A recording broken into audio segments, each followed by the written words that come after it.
ঈদের স্বস্তি নিয়ে ঢাকা ছাড়ছেন নগরবাসী। টোল প্লাজায় মোটরসাইকেলের ভিড়, মহাসড়কে গাড়ির কিছুটা ধীরগতি থাকলেও রেলে নির্ঝঞ্ঝাট যাত্রা। আমি 10 দিন আগে সিট কাটছিলাম, 10 দিন অনলাইনে আমি সিট পাইছি, আমার কোনো সমস্যা হচ্ছে না। ঈদে বাড়ি যাবো সেই আনন্দের জন্য এই কষ্ট কোনো বিষয় না ভাই। বাড়তি কোনো দাম রাখা হয় নাই, আর গাড়ি নির্ধারিত সময়ে ছাড়তেছে মোটামুটি। বাংলাদেশের সমৃদ্ধি শান্তি প্রতিষ্ঠায় চীন গুরুত্বপূর্ণ ভূমিকা রাখতে পারে, শি জিনপিং এর সাথে বৈঠকে ডক্টর ইউনূস। রোহিঙ্গা প্রত্যাবাসনে জোরালো ভূমিকার আহ্বান। The people of Bangladesh deeply values China as a trusted friend and a reliable partner. Our two nations share an enduring historical friendship. We are thankful to China for supporting our interim government.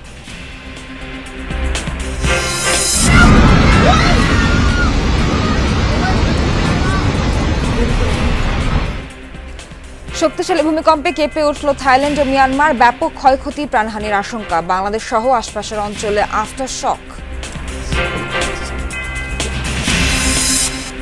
হাসপাতাল থেকে বাসায় ফিরলেন তামিম ইকবাল। সুস্থ থাকতে জীবনযাপনের ধরনে পরিবর্তন আনার পরামর্শ চিকিৎসকের।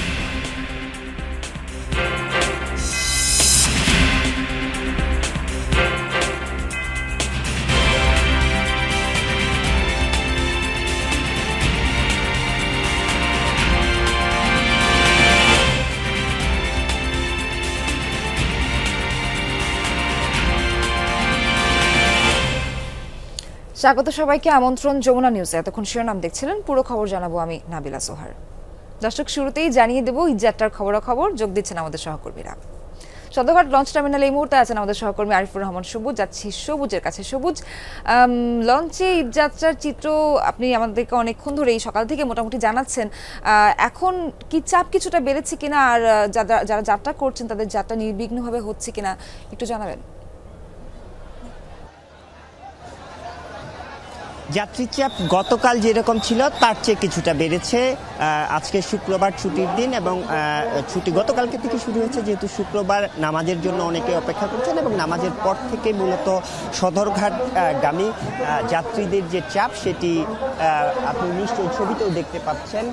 এখানে যতগুলো প্লাটুন আছে প্রত্যেকটি প্লাটুনেই আসলে বিভিন্ন গন্তব্যে, মূলত বরিশাল সহ বিভিন্ন রুটের অন্তত 25টি রুটের যাত্রীদের জন্য এই জাহাজগুলো এখান থেকে ছেড়ে যায় এবং যাত্রীরাও এখানকার যারা সংশ্লিষ্ট রয়েছেন তারা যেটি বলছেন যে আজকের পর থেকে, বিকালের পর থেকে যেহেতু ভিড়টি বাড়তে শুরু করছে এবং রাত হতে হতে এই ভিড়টি আরও বেশ কয়েক গুণ বেড়ে যাবে। অর্থাৎ বিগত বছরগুলোতে পদ্মা সেতু চালু হওয়ার পর থেকেই সদরঘাটে যেই ভিড়টি কম ছিল, এইবার সেই তুলনায়, অর্থাৎ বিগত সময়ের তুলনায়, বিগত বছরের তুলনায় সেই ভিড়টি বাড়তে শুরু করেছে এবং আপনি সেটি নিশ্চয়ই দেখতে পাচ্ছেন। তবে যাত্রীদের যেটি অভিযোগ, মূলত চেয়ারে বা কেবিনের যে সিট, কাঙ্ক্ষিত সিট, সেটি যারা আগে থেকেই কাটতে চেয়েছে কিন্তু কাটতে পারেনি, বাধ্য হয়ে মূলত এখানে চলে এসছেন।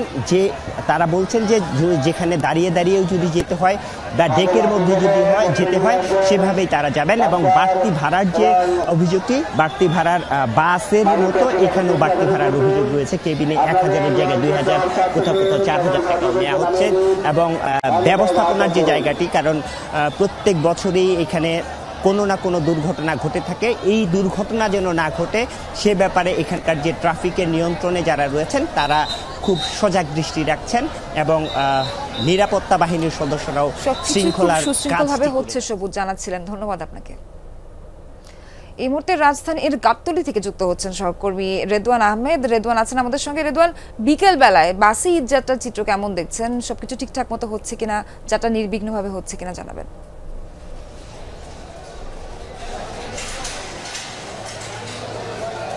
সোহার, গাবতলী এসেই প্রথমে যেটি জানতে পারলাম যে এখানে একটি যে ভ্রাম্যমাণ টিম রয়েছে ম্যাজিস্ট্রেটের নেতৃত্বে, তারা এখানের দুটি কাউন্টারকে কিন্তু 2000 টাকা পর্যন্ত জরিমানা করেছে অতিরিক্ত ভাড়া আদায়ের কারণে। মূলত সার্বক্ষণিক যে পর্যবেক্ষণ, টহলদারি সব কিছুই কিন্তু এখানে বেশ জোরদার করা হয়েছে। পাশাপাশি যাত্রী ভোগান্তি যেন না হয় সেটি নিশ্চিতে কিন্তু আইনশৃঙ্খলা বাহিনী সহ 3 বাহিনীর সদস্যরা কিন্তু বেশ প্রচেষ্টা চালিয়ে যাচ্ছেন। সেই সাথে আমরা দেখতে পাচ্ছি যে এখানে সড়কের ব্যবস্থাপনা উপস্থাপনা ফিরিয়ে আনতে কিন্তু দুটি লেন করে দেওয়া হয়েছে যেন যানজট কিছুটা নিরসন করা যায়। সেই সাথে যাত্রীরা আমাদের বলছিলেন যে সময় মতোই কিন্তু এখন পর্যন্ত সকাল থেকে বেশ কয়েকটি বাসই ছেড়ে গেছে। কয়েকটি বাস কিছুটা বিলম্ব হলেও কিন্তু তেমন কোনো শিডিউল বিপর্যয় নেই। সেই সাথে যাত্রীরা আমাদের বলছিলেন যে বিভিন্ন গন্তব্যে তারা যে অনলাইনে টিকিট কেটেছিলেন সেই অনলাইনে টিকিটের আসার পরপরে কিন্তু তারা এই টিকিট কাউন্টার থেকে সরাসরি যেই বাসের সময় সেই সময় অনুযায়ী কাউন্টারে বেশিক্ষণ তাদের অপেক্ষা করা হচ্ছে না। সেই সাথে নিরাপত্তার বিষয় যদি একটু বলতে চাই, যাত্রাবাড়ি থেকে শুরু করে এই মহাখালী গাবতলী প্রতিটি বাস টার্মিনালেই কিন্তু বিশেষ নিরাপত্তা ব্যবস্থা নেওয়া হয়েছে। সেই সাথে পুলিশের যে কন্ট্রোল রুম প্রতিস্থাপন করা হয়েছে, সেই সাথে কন্ট্রোল টাওয়ারও কিন্তু রয়েছে।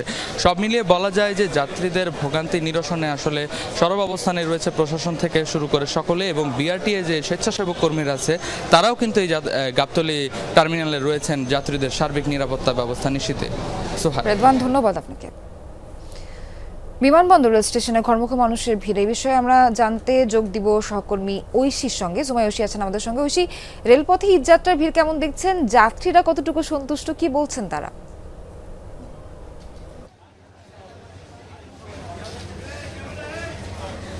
যাত্রীরা শতভাগ সন্তুষ্ট, কারণ আমরা অনেক যাত্রীর সঙ্গে এখন পর্যন্ত কথা বলেছি। প্রত্যেকেই বলছেন যে তারা যেই ট্রেনে করে বাড়িতে যাবেন সেই ট্রেন মোটামুটি শিডিউল অনুযায়ী পৌঁছাচ্ছে। যেমন আমরা আসার পরেই কিন্তু দেখেছিলাম যে আমরা যখন এসেছিলাম তারপরে কিন্তু 3:23-এ কালনী এক্সপ্রেস, সিলেটগামী কালনী এক্সপ্রেসের শিডিউল ছিল এবং সেটি কিন্তু 3:27-এ এসে পৌঁছায়। তবে এখন কিন্তু যে ট্রেনটি এসে পৌঁছেছে সেটির পৌঁছানোর কথা ছিল 3:38 উপকূল এক্সপ্রেস, যেটি নোয়াখালীগামী। তবে সেটি কিন্তু এখন এসে পৌঁছেছে, অর্থাৎ 4:06-এর দিকে এসে পৌঁছলো। তবে এরকম খুব যে বড় কোনো শিডিউল বিপর্যয় ঘটছে বা খুব বেশি ভোগান্তির শিকার হচ্ছেন যাত্রীরা তেমন কিন্তু নয়। যাত্রীরা কিন্তু এটিও বলছেন যে তারা যখন সড়ক পথ দিয়ে রেলওয়ে স্টেশনে আসার চেষ্টা করছিলেন, সড়কও কিন্তু মোটামুটি ফাঁকা। কারণ আপনি জানেন যে এখন কিন্তু মোটামুটি অনেকাংশেই কিন্তু সব ঢাকা ছেড়েছেন অনেক যাত্রী, এবং যেহেতু ঈদের ছুটিটা এবার লম্বা, সুতরাং ঢাকা ছাড়ার সময়ও পেয়েছেন অনেকে। ফলে এবার কিন্তু স্টেশনে সেরকম যাত্রীর খুব বেশি চাপ কিন্তু দেখা যাচ্ছে না। সেই সঙ্গে অন্যবার যেমন আমরা দেখি যে ছাদে যাত্রীদের চাপ থাকে, সেটিও কিন্তু নেই। খুবই সুশৃঙ্খলভাবে কিন্তু এবার এই যাত্রাটা সম্পন্ন করতে পারছেন যাত্রীরা। একই সঙ্গে কিন্তু আমরা এটিও দেখেছি যে ঢোকার পথে টিকিট ছাড়া কাউকেই প্রবেশ করতে দেওয়া হচ্ছে না। 3 স্তরের নিরাপত্তা কিন্তু রাখা হয়েছে। আনসার, পুলিশ সহ প্রচুর আইন শৃঙ্খলা বাহিনী রয়েছেন যারা এখানে আসলে টিকিট ছাড়া কাউকে ঢুকতে দিচ্ছেন না।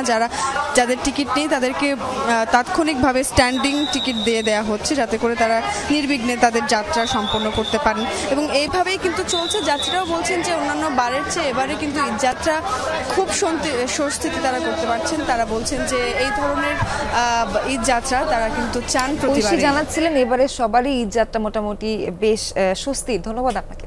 চীনের সাথে একটি চুক্তি ও 8টি সমঝোতার স্মারক সই করেছে বাংলাদেশ। সাহিত্য, সংস্কৃতি, গণমাধ্যম, ক্রীড়া এবং স্বাস্থ্য খাতে সহযোগিতা বাড়াতে একমত হয়েছে দুই দেশ। সকালে চীনের প্রেসিডেন্টের সঙ্গে দ্বিপাক্ষিক বৈঠক করেন অন্তর্বর্তী সরকারের প্রধান উপদেষ্টা অধ্যাপক ডক্টর মোহাম্মদ ইউনূস। এ সময় বাংলাদেশের শান্তি, সমৃদ্ধি ও স্থিতিশীলতায় চীনের গুরুত্বপূর্ণ ভূমিকার কথা তুলে ধরেন তিনি। একই সাথে রোহিঙ্গা প্রত্যাবাসনে চীনের শক্তিশালী ভূমিকার আহ্বানও জানান অন্তর্বর্তী সরকার প্রধান উপদেষ্টা ইউনূস। এক চীন নীতির প্রতি বাংলাদেশের অটল সমর্থনের কথা পুনর্ব্যক্ত করেন। জুলাই অভ্যুত্থানে বাংলাদেশের তরুণদের ভূমিকার কথা শি জিনপিংকে জানান ডক্টর ইউনূস। এছাড়া বাংলাদেশের তিস্তা নদী ব্যবস্থাপনা ও পুনরুদ্ধার প্রকল্পে চীনের অংশগ্রহণে স্বাগত জানায় বাংলাদেশ। বৈঠক শেষে বেইজিংয়ে দ্য প্রেসিডেন্সিয়াল চীনা ব্যবসায়ী নেতাদের সঙ্গে বিনিয়োগ সংলাপে অংশ নেন প্রধান উপদেষ্টা। আনুষ্ঠানিক বক্তব্যে নেপাল, ভুটান ও 7 সিস্টার সহ এই অঞ্চলের ভূ রাজনৈতিক উন্নয়নে বাংলাদেশের গুরুত্বপূর্ণ অবস্থান তুলে ধরেন তিনি। 4 দিনের চীন সফরের 3য় দিনে প্রধান উপদেষ্টা মতবিনিময় করেন বিভিন্ন উচ্চপদস্থ কর্মকর্তা এবং ব্যবসায়িক প্রতিনিধিদের সঙ্গে। The people of Bangladesh deeply values China as a trusted friend and a reliable partner. Our two nations share an enduring historical friendship, We are thankful to China for supporting our interim government. যেগুলো বিষয়ে আমরা China সত্যিকার অর্থে support চাচ্ছি সেই বিষয়গুলো উনি বলেছেন এবং সবচেয়ে ইম্পর্টেন্ট যে জিনিস যে প্রত্যেকটা বিষয়ে চাইনিজ প্রেসিডেন্ট পজিটিভ কনসিডারেশনের কথা বলেছেন। ওয়াটার রিসোর্স ম্যানেজমেন্টের ব্যাপার কোঅপারেশনের কথা এসছে, সেখানে তিস্তার বিষয়টাও এসছে। শরীয়তপুরে 2 ব্যবসায়ীকে অপহরণ চেষ্টার অভিযোগে 4 জনকে আটক করা হয়েছে। তাদের মধ্যে 3 জনই বর্তমান ও সাবেক পুলিশ সদস্য। পুলিশ জানায়, ডামুড্ডা বাজারের কাপড় ব্যবসায়ী জুয়েল ফয়সাল গতরাতে তাদের একটি মাইক্রোবাসে জোরপূর্বক তুলে নেয় কয়েকজন। বাঁচার আকুতি জানান অপহৃত ব্যবসায়ীরা। শহরের বাস স্ট্যান্ড এলাকার গাড়িটি আটকায় স্থানীয়রা। গণধোলাই দিয়ে 3 জনকে পুলিশে দেয় তারা, তবে পালিয়ে যায় 5 জন। সকালে ধরা পড়া একজন। পুলিশ বলছে আটককৃতদের মধ্যে বাগেরহাটের কৌশিক ও শরীয়তপুরের কাউসার পুলিশ কনস্টেবল। 5 আগস্টের পর থেকে কর্মস্থলে যোগ দেয়নি তারা। অপরজন রুবায়েত চাকরিচ্যুত পুলিশ সদস্য। ঘটনাটির তদন্ত চলছে।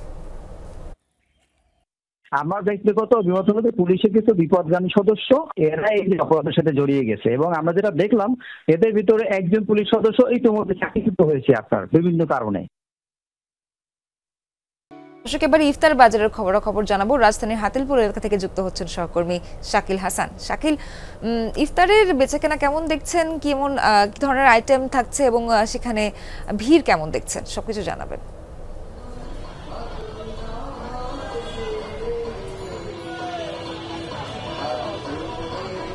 সোয়ার রমজানের প্রায় শেষ দিকে চলে এসছে রোজাদাররা এবং এই ইফতারের জন্য কিন্তু এই সময়টা অর্থাৎ শেষের 2 ঘন্টা খুবই গুরুত্বপূর্ণ। তারা যারা বাসায় ইফতার করেন তারা তো বটেই, পাশাপাশি যারা জীবিকার প্রয়োজনে ঘরের বাইরে ইফতার করেন তাদের জন্য খুব দরকারি হচ্ছে এই ইফতার সামগ্রীগুলো সংগ্রহ করা। সেগুলো তারা এইসব জায়গা থেকে সংগ্রহ করেন। বিশেষ করে সড়কে যারা রয়েছেন তারা রাস্তার পাশে ফুটপাথে নানা ধরনের পণ্য রয়েছে, ইফতারের আইটেমগুলো রয়েছে, তারা সেগুলো সংগ্রহ করছেন। পাশাপাশি এখানে ভারী খাবারের ব্যবস্থাও রয়েছে। আমি হাতিরপুলে যেখানে অবস্থান করছি এখন, মোতালেব টাওয়ারের সামনে এই আয়োজনটি প্রতি বছরই দেখা যায় এবং এখানে নানা ধরনের ইফতার সামগ্রীগুলো নিয়ে দোকানদাররা বসেছেন। এই ইফতার সামগ্রীগুলো সংগ্রহ করার জন্য অনেকে এসছেন, যারা বাড়ি ফিরছেন বা অফিস শেষ করে যারা ঘরে ফিরছেন তারাও, পাশাপাশি যারা বিভিন্ন ব্যবসা প্রতিষ্ঠানে রয়েছেন তারাও এখান থেকে ইফতার সামগ্রী সংগ্রহ করছেন। সোহাগ, শাকিল, অসংখ্য ধন্যবাদ। ঈদের কেনাকাটায় সরগরম দক্ষিণ এশিয়ার বৃহত্তম যমুনা ফিউচার পার্ক। সেখানে আছেন আমাদের সহকর্মী হাসিবুল করিম বিজয়। সরাসরি যাচ্ছি বিজয়ের কাছে। বিজয়, ঈদের কেনাকাটা কেমন চলছে, ভিড় কেমন দেখছেন, কোন ধরনের মার্কেটগুলোতে ভিড় বেশি দেখছেন, একটু জানাবেন। কেনাবেচা কেমন চলছে? সোহার, ঈদের শেষ সময়ের কেনাকাটা কিন্তু জমে উঠেছে। আজকে যেহেতু ঈদের আগে একদিন ছুটির দিন এবং ছুটি যেহেতু গতকালকে থেকে শুরু হয়ে গিয়েছে, তবে ঈদের আগে শেষ শুক্রবার আজকে, তো সেই দিক থেকে আমি দেখতে পাচ্ছি যে আসলে ঈদের কেনাকাটা বেশ জমে উঠেছে। আর যেটা বলছিলেন আপনি, মানুষজন কিন্তু শেষ সময়ে এসে কিন্তু অনেকেই অনেক ধরনের কসমেটিক্স, মেহেদি, বিভিন্ন ধরনের খুঁটিনাটি যে জিনিসগুলো আছে সেটা কিনছেন। এছাড়াও অনেকেই আছেন যে অফিসের জন্য আসলে তারা কেনাকাটা করতে পারেননি, তারা কিন্তু এসেছে যেমন ফিউচার পার্কে কেনাকাটা করতে। তারা অনেকেই তাদের ঈদের যে পোশাক, ছেলেদের যেমন পাঞ্জাবি, মেয়েদের ড্রেস, বিভিন্ন ধরনের পোশাক তারা আসলে কিনছেন এবং তারা বলছেন যে যমুনা ফিউচার পার্কে আসলে এসে সব ধরনের জিনিস তারা একসাথে পেয়ে যাচ্ছে এবং সেজন্য তারা যমুনা ফিউচার পার্কে আসছেন শপিং করতে। এবং শেষ সময়ে কিন্তু মানুষের মধ্যে একটি উৎসব ভাব কিন্তু এখন চলে এসেছে এবং সবার মধ্যেই আসলে আমি দেখতে পাচ্ছি একটু উৎসবমুখর পরিবেশ সৃষ্টি হয়ে গিয়েছে এবং এই ঈদের শপিংকে কেন্দ্র করে কিন্তু মানুষের মূল আসলে যে ঈদের যে আমেজ সেটি কিন্তু আমরা দেখতে পাচ্ছি এবং যমুনা ফিউচার পার্কের কিন্তু তারা এই বিজয় জানাচ্ছিলেন যে ছুটির দিনে কেনাকাটা একেবারেই জমজমাট হয়ে উঠেছে। ধন্যবাদ আপনাকে। শক্তিশালী ভূমিকম্পে কেঁপে উঠল মিয়ানমার এবং থাইল্যান্ড। 2 দেশে কমপক্ষে 6 জনের মরদেহ উদ্ধার করা হয়। শুক্রবার 7.7 মাত্রা শক্তিশালী ভূমিকম্প আঘাত হানে মিয়ানমারে। এর পরপরই 6.6 মাত্রার কম্পন অনুভূত হয় থাইল্যান্ডে। ব্যাংকক সহ দেশটির বেশ কিছু এলাকায় বিভিন্ন ভবন এবং স্থাপনা ধসে পড়েছে। এতে ব্যাপক ক্ষয়ক্ষতির শঙ্কা করা হচ্ছে। মিয়ানমারের 6টি অঞ্চলে জরুরি অবস্থা জারি করা হয়। থাইল্যান্ডের রাজধানী ব্যাংককেও জরুরি অবস্থা জারি করেছে সরকার। মার্কিন ভূতাত্ত্বিক জরিপ সংস্থা USGS বলছে মিয়ানমারের মান্দালায় ছিল ভূমিকম্পের উৎপত্তি। স্থানীয় সময় দুপুর 12টার দিকে এই কম্পন অনুভূত হয়। ভূপৃষ্ঠের মাত্র 10 কিলোমিটার গভীরে সৃষ্টি হয় এটি। ফলে ব্যাপক শক্তিতে কম্পন ছড়িয়ে পড়ে। একই সাথে কম্পন আঘাত হানে ভারত, লাওস এবং চীনেও। হাসপাতাল থেকে বাসায় ফিরলেন তামিম ইকবাল। ঢাকার এভারকেয়ার হাসপাতাল থেকে আজ দুপুরে রিলিজ দেওয়া হয়েছে এই তারকা ক্রিকেটারকে। গত 24 মার্চ ডিপিএল এর ম্যাচ চলাকালীন ম্যাসিভ হার্ট অ্যাটাক হয় তামিম ইকবালের। বিকেএসপির কাছে সাভারের কেপিজে হাসপাতালে নিয়ে তার হার্টে রিং পরানো হয়। এর আগে সিপিআর এবং ডিসি শক দেওয়া হয়েছিল তামিমকে। 26 মার্চ সাভার থেকে ঢাকায় আনা হয় তামিমকে। ঢাকার এভারকেয়ার হাসপাতালে ভর্তি করা হয়েছিল তাকে। স্বাভাবিক জীবনে ফিরতে তাকে জীবনযাপনের ধরনে পরিবর্তন আনার কথাও বলেন চিকিৎসকরা। দর্শক, এখানে শেষ করছে যমুনা নিউজের আয়োজন। এতক্ষণ সঙ্গে থাকার জন্য সবাইকে ধন্যবাদ।